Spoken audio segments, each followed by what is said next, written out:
Good afternoon. My name is Gene Hartline. I'm very honored to be participating in this today. This is a presentation of the James L. Murdoch Lifetime Achievement Award to our longtime good friend and excellent supporter, Duwayne Brooke. The James L. Murdoch Lifetime Achievement Award honors the memory and legacy of the late Jim Murdoch, who was the first legislative advocate for cash and who had an unrivaled commitment to education and even more particularly to school facilities. An example of Jim's commitment to school facilities is that his voicemail message on his office, cell, and home phones prior to any state bond proposal was vote yes on proposition, whatever the number might be. Every year since his passing, during the annual conference, Cash recognizes one of its own with the James L. Murdoch Lifetime Achievement Award. Someone who has dedicated and continues to dedicate their time, their professional life to carrying on Jim's legacy.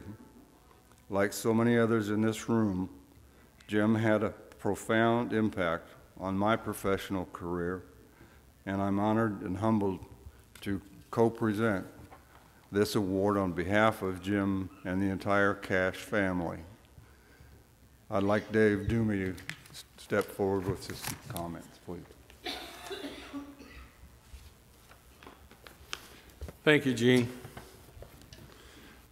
This year's recipient has a deep respect for the organization of Cash and was also impacted by the leadership, mentorship, and friendship that Jim provided. He began his career in public education as an intern teacher, thereafter becoming a fully credentialed classroom teacher. Our recipient this year later began to work for the California Department of Education and served in the school nutrition program, and eventually was appointed the director of school facilities in the final decade of the 20th century, a period of rapid student growth in California. This role brought this person into continuous contact with Cash and with Jim Murdoch and hundreds of school districts throughout our state. He served as the vice chair of the State Allocation Board, Implementation Committee. The State Allocation Board had to establish the Implementation Committee in the mid-1980s as an informal advisory body to assist the policy and legislation implementation.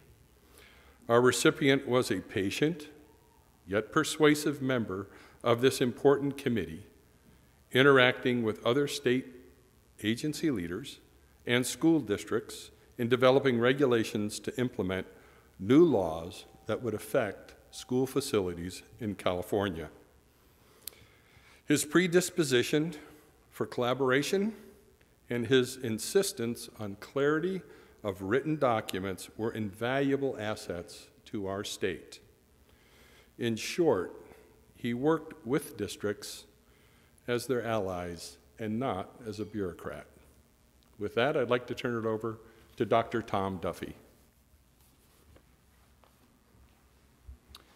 Thank you, Dave.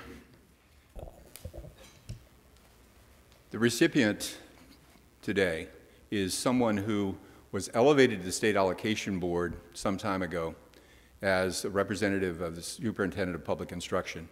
So he sat with senators and assembly members and never once let that go to his head. He was a humble man as he is today, and just an anecdote that underscores the kind of man that he was and is. In 2000, there was conflict with the State Allocation Board. We were at a cash conference in Southern California, and I had a meeting, and I asked to see him after the meeting. And I met him, and he said, "Who did you meet with, Tom?" And I said, "We met with an attorney." And he said, "Well, what's the issue?" And I said, "Duwayne, we're going to sue you and the State Allocation Board." And we did. The interesting thing about that is that it never changed him at all. His behavior toward me or toward the organization never changed. He was steady, he was humble, he continued to work with us to take my calls and to solve issues away from the issue that was in conflict. So it's with great pleasure that I announce today that Duwayne Brooks is the recipient of the 2018 James L. Murdoch Lifetime Achievement Award. Duwayne, you are a deserving man.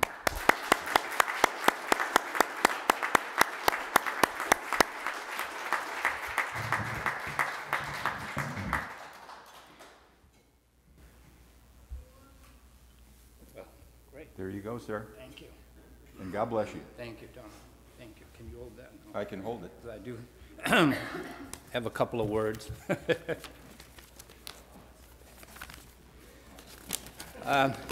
First, I want to thank you, for this honor. When Tom told me that I had been selected, I said there must have been some error. There must have been a mistake, because I don't see myself in the same category as Jim Murdoch or the other recipients, many of which are in this room. So you might want to appoint a special counsel to look into whether or not there was some kind of outside interference in the selection process. So I know this is going to be shown at the CASH conference, and I wish I could be there. But the day that it's going to be shown, Linda and I are going to be in South Korea. No, the Marines aren't pressing me back into service, and even though I tried out for the Jamaican bobsled team, I didn't make it, so I won't be competing in the Olympics there either. Instead, Linda and I will be on a six-nation tour of Asia. So during my more than 40 years in education, I learned that no one accomplishes anything on their own. It takes people working together as a team, and I had a great staff at the Department of Education. I had wonderful people to work with at Murdoch, Walrath, and Holmes. I had the privilege of working closely with many CASH boards and hundreds of school district and associate CASH members. I also had and still have the support of my family, who's here today. I learned a couple of other things during my career, and one was always try to hire people that are smarter than you because they make you look good. And number two, and more importantly, is always do what's best for children. When you have those tough decisions, when you have multiple options, you can't go wrong if you make the decision based on what's best for children.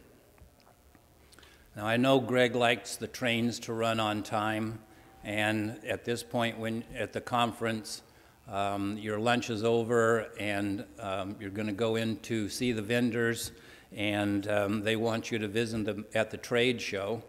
So I'm going to follow the advice of Mark Twain, who once said, you should always take every opportunity you have to shut up. So that's what I'm going to do, and just again say thank you so much for this honor.